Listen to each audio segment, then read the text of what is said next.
England کی چمکتی روشنی میں زوہان نے اپنی تعلیم مکمل کرنے کے لیے آج سے 5 سال پہلے قدم رکھا تھا۔ اس بات کا اسے خود پتہ ہی نہیں چلا۔ جب کالج کی طرف سے کچھ دنوں کی چھٹی ملی تو زوہان نے وطن واپس جانے کا فیصلہ کیا، لیکن اسی دوران اس کی طبیعت خراب ہوئی۔ ڈاکٹر کو دکھایا تو پتہ چلا اسے ٹائیفائڈ ہوا ہے۔ بیماری کی وجہ سے وہ سفر مؤخر کرنا پڑا۔ وطن واپسی کی خواہش تیز ہوتی گئی۔ 5 سال بعد وہ اپنے گھر دادا دادی سے ملنے کی خوشی اس کے چہرے سے صاف جھلک رہی تھی، خاص طور پر کیونکہ پچھلے کئی مہینوں سے وہ بات نہیں کر پایا تھا۔ جیسی طبیعت بہتر ہوئی اس نے ٹکٹ بک کروائی اور تیاری میں لگ گیا۔ جہاز میں بیٹھے بیٹھے وہ خیالات میں گم ہو گیا۔ اب دادا دادی کیسے لگ رہے ہوں گے؟ اور زیادہ سفید بال ہو گئے ہوں گے؟ کیا وہ لاٹھی کے ساتھ چلتے ہوں گے؟ لیکن اس کے ذہن میں بچپن کی یادیں تازہ ہو رہی تھی، جب وہ دادا کے گلے لگ کر داڑھی میں چہرہ چھپا لیتا تھا۔ اسے وہ دن یاد آیا جب اس کے والدین ایک حادثے میں فوت ہو گئے تھے۔ وہ تب صرف 5 سال کا تھا۔ اس کا بڑا بھائی 8 سال کا تھا۔ دادا دادی نے دونوں کو اپنی جان سے بھی زیادہ چاہا۔ ان کے لیے دونوں پوتوں میں زندگی بس گئی تھی۔ جب زوہان کے دادا دفتر سے لوٹتے تو دروازے سے ہی آواز لگاتے، ارے میرا بچہ زوہان کہاں ہے؟ تجھے گلے لگا لوں، دل کو سکون آئے گا۔ چھوٹا سا زوہان دوڑ کر آتا اور دادا کی گود میں بیٹھ جاتا۔ ایک دن دادا نے پوچھا، بیٹا کل دادی نے تمہیں کیا سکھایا تھا؟ زوہان بولا، چائے بنانا سکھایا تھا۔ اگلی بار آپ کو بھی اپنے ہاتھ کی چائے پلاؤں گا۔ دادا ہنس پڑے۔ دادی نے ہنستے ہوئے کہا، آج ہی کیوں نہیں، موسم بڑا پیارا ہے۔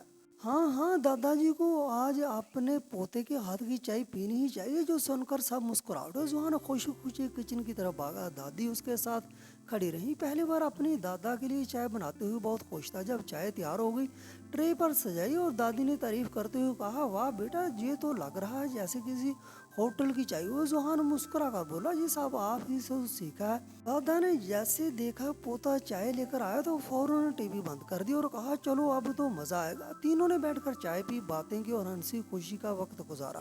اس کے بعد جب زوہان کے میڈیکل کی تعلیم کے لیے ویزا آیا تو وہ جانے سے پہلے بہت پریشان تھا۔ وہ دادا دادی کو چھوڑنا نہیں چاہتا تھا، مگر دادا دادی کی خواہش تھی کہ ان کا پوتا بہت بڑا ڈاکٹر بنے۔ دادی نے گلے لگا کر روتے ہوئے کہا، جاؤ بیٹا، اللہ تعالیٰ تمہیں کامیاب کرے، ہم ٹھیک ہیں، بس ابھی فون کر لیا کرو۔ دادا نے مسکرا کر کہا، جا بیٹا، خوب پڑھائی کرنا، ہم اپنا خیال رکھ لیں گے، تو بس محنت سے پڑھائی کرنا، باقی ہم یہاں دونوں سنبھال لیں گے۔ زوہان دعائیں لے کر انگلینڈ روانہ ہو گیا۔ وہاں پہنچ کر پڑھائی میں مصروف ہو گیا، لیکن 2-3 مہینے بعد ہی اس نے محسوس کیا دادا دادی سے بات نہیں ہو پا رہی۔ جب بھی گھر فون کرے تو بھائی اور بھابھی فون اٹھاتے۔ جب ان سے کہتا دادا دادی سے بات کروا دو تو وہ بہانے بناتے، بس وہ یا تو پڑوسیوں کے پاس گئے ہیں۔ کبھی نیٹ ورک کی وجہ سے، کبھی کسی اور کام کی وجہ سے زوہان کے دل میں کچھ کھٹکنے لگا، جیسے کچھ ٹھیک نہیں ہے۔ ٹیکسی ڈرائیور نے زوہان کو آواز دی، صاحب منزل پر پہنچ گئے ہیں۔ زوہان خیال سے چونک گیا۔ کھڑکی سے باہر دیکھا تو وطن کی مٹی، وہی گلیاں، وہی درخت، جیسے اسے گلے ملنے کو جی چاہ رہا ہو۔ اس نے ڈرائیور سے کہا، بھائی ذرا یہیں رکیں، سامنے جو بیکری ہے وہاں سے کیک لینا ہے، آج میری دادی کی سالگرہ ہے، انہیں سرپرائز دوں گا۔ اس کے لہجے میں وہی بچپن والی شوخی لوٹ آئی۔ کیک لے کر وہ خوشی خوشی گھر کی طرف روانہ ہوا۔ تقریباً 1 گھنٹے کے سفر کے بعد آخر وہ اپنے پرانے محلے میں پہنچا۔ دروازے پر پہنچ کر زور سے آواز لگائی، دادا جی، دادی، دیکھو کون آیا ہے۔ تمہارا زوہان واپس آیا۔ پورا گھر چھان مارا، مگر کسی کی آواز تک نہ آئی۔ دل بے چین ہوا۔ اسی وقت اس کی نظر پڑوسی خاتون شائستہ خالہ پر پڑی، جو گیٹ کے پاس بیٹھی ہوئی تھی۔ خالہ، سب کہاں گئے؟ زوہان نے تیزی سے پوچھا۔ شائستہ خالہ نے جواب دیا، بیٹا، تمہارے بھائی نے بتایا تھا کہ تمہارے دادا دادی کسی رشتہ دار کے کہنے پر دوسرے شہر گئے ہوئے ہیں، اور تمہاری بھابھی اپنے میکے گئے ہوئی ہیں، اور بھائی بھی باہر ہیں، آج شام تک واپس آ جائیں گے۔